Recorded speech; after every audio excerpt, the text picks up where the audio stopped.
Continúa en uso de la palabra, dentro del tiempo del interbloque Juntos por el Cambio, la diputada por la provincia de Mendoza, Jimena Latorre.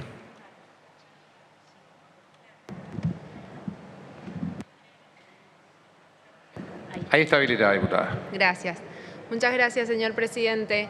Bueno, ante todo quiero hacer algunas aclaraciones relacionadas a lo que se ha dicho de mi provincia, de la provincia de Mendoza, de su provincia también, que usted sabe, conoce bien la realidad, igual que todos los mendocinos, pero por ahí cuando se cuenta a lo lejos desde Buenos Aires se pueden confundir las realidades y las verdades sobre todo.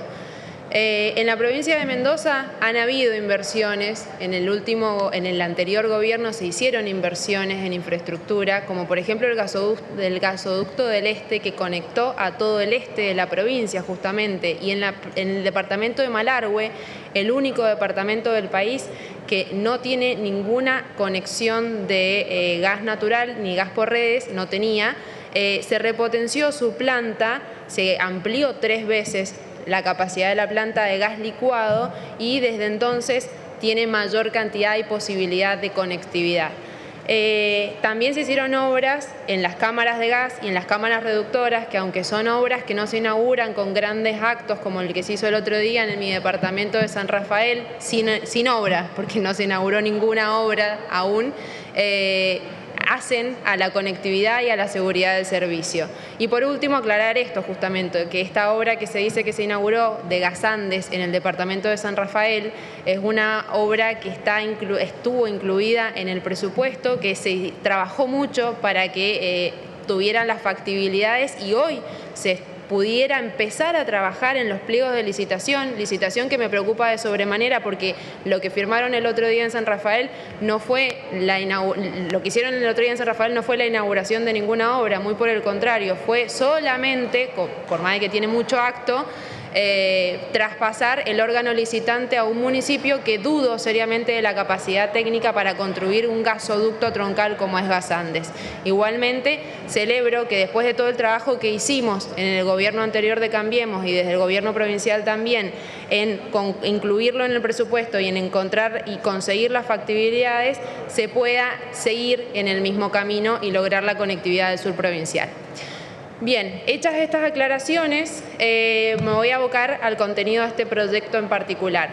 El proyecto que discutimos, por más de que escuchando a quienes me antecedieron en el uso de la palabra pareciera que se trata de defensa de derechos, en realidad implica un serio compromiso de esos mismos derechos, porque no tan solo compromete los derechos actuales, sino que también compromete los futuros, es decir, compromete la sostenibilidad de la política energética y económica de este país. Y digo discutimos porque lamentablemente es muy difícil consensuar algo con el Frente de Todos. Es muy difícil cuando constantemente están corriendo el arco. Sin ir más lejos, el proyecto original, el proyecto del diputado Máximo Kirchner que presentaron, no es lo que hoy votamos. Hay grandísimas diferencias, pero conservan las mismas inconsistencias. Como mendocina, como les decía recién, del sur de la provincia de San Rafael, no puedo dejar de advertir que le mintieron a los mendocinos. Anunciaron un proyecto que incluía a Mendoza en los beneficios de lo que actualmente es la tarifa patagónica, cosa que hace años venimos pidiendo los legisladores de Juntos por el Cambio y el actual oficialismo cuando era oposición tampoco quiso tratar, ni en el año pasado tampoco quiso tratar. Y ayer incluyeron localidades que en el mismo mapa del que se jactan como soporte técnico del proyecto están categorizadas como templadas o templadas cálidas. Para esto, en esta negociación, resignaron un 20% del subsidio que le correspondía a los mendocinos. Resignaron del 50% que lo equiparaba a la Patagonia al 30%. Pero ¿de qué se trata este proyecto? Que han vendido como subsidio de zonas frías, pero ya a esta altura lo podríamos llamar subsidio preelecciones. Hoy ese fondo fiduciario subsidia el consumo de residencial de todos los usuarios de gas por redes en el territorio de la Patagonia, del departamento de Malargüe y de La Puna, con un criterio territorial, es decir, sin distinguir capacidad de pago. Es decir, los beneficiarios actuales de ese fideicomiso, de ese fondo fiduciario, hoy reciben un gas 3 veces subsidiado. Al subsidiado costo de abastecimiento a través del Plan Gasar o Barril Criollo se le suma el subsidio que aporta el Tesoro Nacional a través del IEASA, ex-ENARSA, del precio de venta en las distribuidoras de la zona, y sobre ese gas 2 veces subsidiado se le suma transporte y distribución y se subsidia el 50% de esa factura.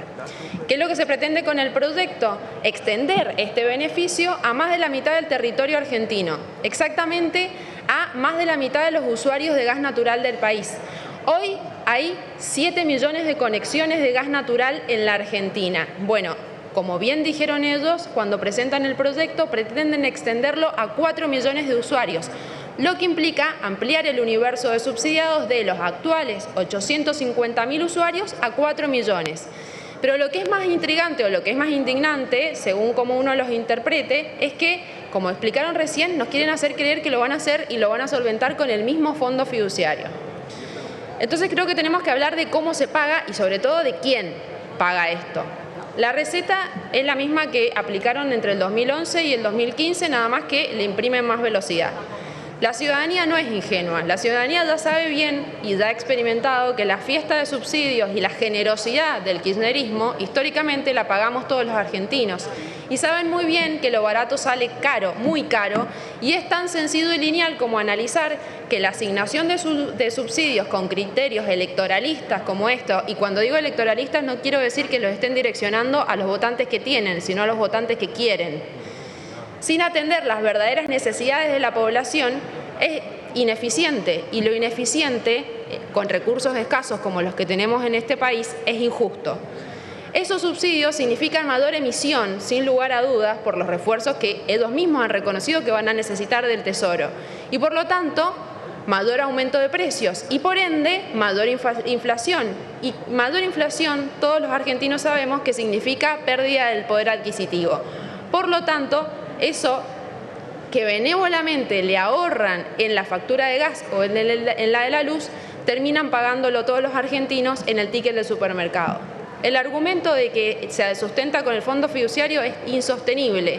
Ese fondo fiduciario se compone con un sobrecargo sobre cada metro cúbico consumido y comercializado. Si, como lo indican en los fundamentos, van a haber 3 millones de nuevos conectados, nuevos usuarios conectados, y en los actuales son 850.000, el incremento en el universo de usuarios es de 370%, mientras el universo de aportantes obviamente se reduce. Si nos quieren hacer creer que con un punto porcentual de incremento en la recaudación del sobrecargo va a alcanzar, realmente las ecuaciones que hacen son increíbles e inexplicables, incluso por el mismo titular del Enargas. En cuanto a quienes aportan, también es un tema a analizar y a tener en cuenta, porque se deja en la discrecionalidad de incrementar hasta en un 50% ese sobrecargo, y les cuento que los aportantes son la industria y en particular la generación térmica, es decir, la generación energética que consume 1/3 del gas de nuestro país. Y esto va a significar que, encareciendo los costos de generación eléctrica, o bien aumentan las tarifas eléctricas o bien también dirigen subsidios a Camesa para sostener esos aumentos del costo de la energía. ¿Quiénes van a recibir el subsidio? Bueno, he escuchado que los usuarios del gas en garrafa también están incluidos. Lamento decir que ese artículo 7 no es operativo, de la misma forma que no ha sido operativo desde el 2002 que se creó el fondo. Los eternos excluidos son quienes no están en el sistema ni van a estar a este ritmo, porque la reestructuración de partidas y el abismal incremento en la cuenta de subsidios que están haciendo, sin lugar a dudas, quita el dinero de la infraestructura que necesitamos para que el 40% de los hogares que hoy no tienen el servicio de suministro de gas por redes lo puedan tener. Esos eternos excluidos son los que sufren la perversidad de este subsidio cruzado, que le pagan quienes no tienen sistema, quienes no tienen seguridad ni continuidad, a quienes sí lo tienen. Para ser más gráficos, el metro cúbico del gas de garrafa social de la subsidiada hoy cuesta 23,50 pesos, mientras que el metro cúbico del gas de los que tenemos gas por red va a costar 9,88 pesos. Yo no entiendo en dónde está la equidad. Ni hablar de los niveles de incremento que tienen las partidas presupuestarias en subsidios energéticos. Sin ir más lejos, la Secretaría de Energía hoy subsidia el 56% del costo de abastecimiento. Son 110.000 millones de pesos de los presupuestados para el 2021, que van a necesitar un refuerzo del orden de los 52.000 millones de pesos. Para resumir, señor presidente, quienes van a pagar el 80% de este sobrecosto, como dije, son las industrias. Y este aumento de gas a las industrias, que se viene a sumar a un 90% que ya le aumentaron, pero que no lo dicen, va a afectar la competitividad sistémica de la economía. Y esto va a generar aumentos de precios que se trasladan, esto va a generar aumento de los costos que se trasladan a los precios. Y por lo tanto, la inflación a la que ya me referí. En síntesis, como lo hemos planteado los distintos legisladores de Juntos por el Cambio, hay zonas que por sus condiciones geográficas, térmicas y de producción de hidrocarburos ameritan una tarifa diferencial, teniendo en cuenta la capacidad de pago, obviamente, de los usuarios. En este proyecto no se respeta ninguno de esos criterios y hacen pasar gato por liebre, incluyendo zonas, usuarios y dejando abierta la puerta para discrecionales nuevas incorporaciones con un solo criterio, el criterio y la necesidad electoral del Frente de Todos. Verdadera justicia social, señor presidente, es que ese 40% de los hogares argentinos que compran hoy garrafas tengan acceso al servicio. Equidad es que se trate igual a los que están en iguales condiciones, no que quienes sí son vulnerables y necesitan hoy el auxilio del Estado terminen subsidiando el servicio de quienes pueden pagarlos. Un Estado inteligente es el que en escasez de recursos es eficiente en su direccionamiento, pero para eso hay que ser transparentes en la administración.